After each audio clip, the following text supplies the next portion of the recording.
साथ शांतनु त्रिपाठी शाम के 5 बज चुके हैं। आइए 5 बजे की 5 बड़ी खबरों पर नजर डालते हैं और सुपर 5 में फटाफट दिखाते हैं आपको 5 बड़ी खबरें। उत्तर प्रदेश की योगी सरकार ने आज अपना 10वां बजट पेश किया। बताया जा रहा है ये मुख्यमंत्री योगी आदित्यनाथ के कार्यकाल का पूर्णकालिक बजट है और इस बजट का आकार 9.12 लाख करोड़ है, जो पिछले बजट से लगभग 12% की इसमें वृद्धि की गई है। ये बताया जा रहा है कि इस बजट में विकास से संबंधित और उसी के साथ साथ बुनियादी जो विकास की योजनाएं होती हैं उसका इसमें खास ख्याल रखा गया है और उसी के साथ साथ शिक्षा और स्वास्थ्य पर विशेष जोर दिया गया है। इस पूरे बजट को अगर देखा जाए तो महिलाओं के लिए, किसानों के लिए, युवाओं के लिए एक इसमें तमाम तरीके की योजनाओं को रखा गया है। अब लड़कियों को शादी के लिए 51,000 की जगह 1 लाख रुपए की राशि दी जाएगी और उसी के साथ साथ जो मेधावी छात्राओं को स्कूटी देने का वादा था उसको भी इस बजट में अब पूरा किया जाएगा। उसी के साथ साथ मुख्यमंत्री योगी आदित्यनाथ ने यह भी कहा है कि अब कोई भी युवक जिसको हस्तशिल्प से संबंधित किसी भी तरीके का कोई काम आता है तो वो अब बेरोजगार नहीं रहेगा। महिलाओं के लिए अलग से प्रशिक्षण केंद्र खोले जाएंगे। जो कौशल विकास के प्रशिक्षण केंद्र चल रहे हैं उनकी संख्या को बढ़ाया जाएगा। इसी के साथ साथ डिजिटल एंटरप्रेन्योरशिप की योजना पर एक बड़ा काम किया जाएगा।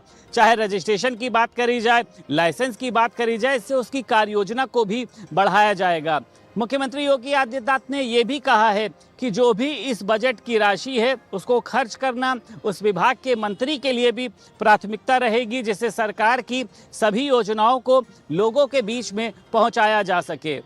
उत्तर प्रदेश की योगी आदित्यनाथ की सरकार ने आज विधानसभा में अपना सरकार का आखिरी बजट पेश किया।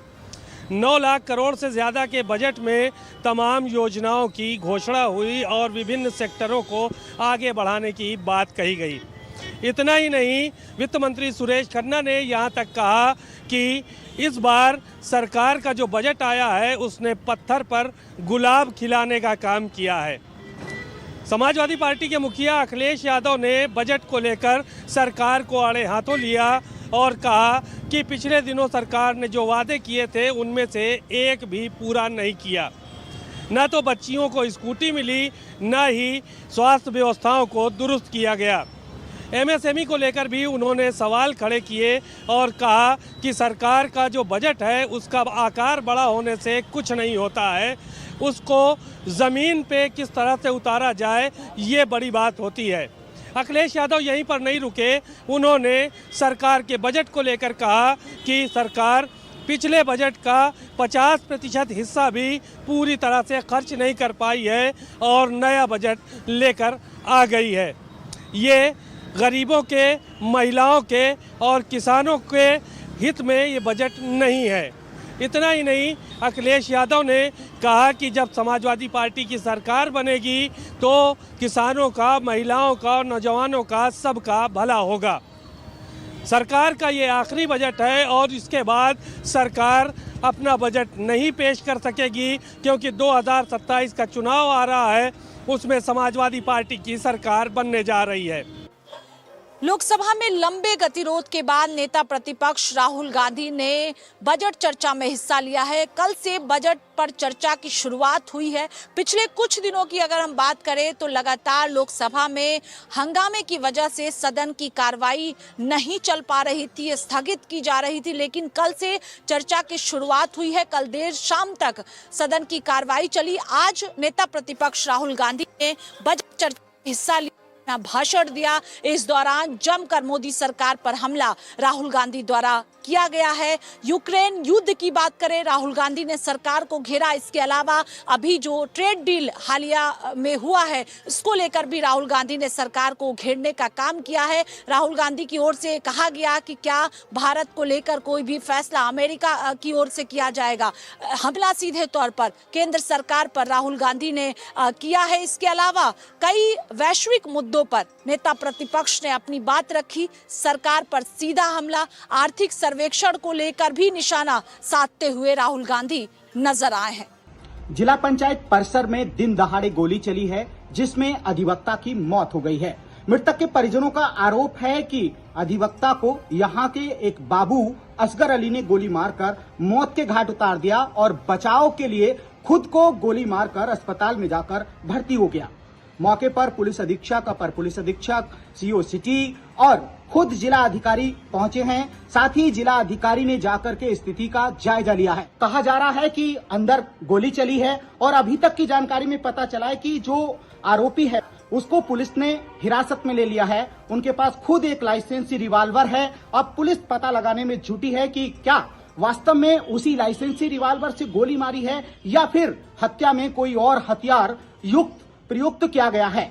तमाम सारी चीजों को लेकर पुलिस अधीक्षक विद्यासागर मिश्र ने मीडिया से मुखातिब होकर कहा है कि इस घटना का पर्दाफाश करने के लिए हमारी कई टीमें लगातार जांच कर रही हैं। किन कारणों से गोली चली, गोली किसने पहले मारी, क्योंकि आरोप यह भी है कि असगर को भी गोली मारी गई है।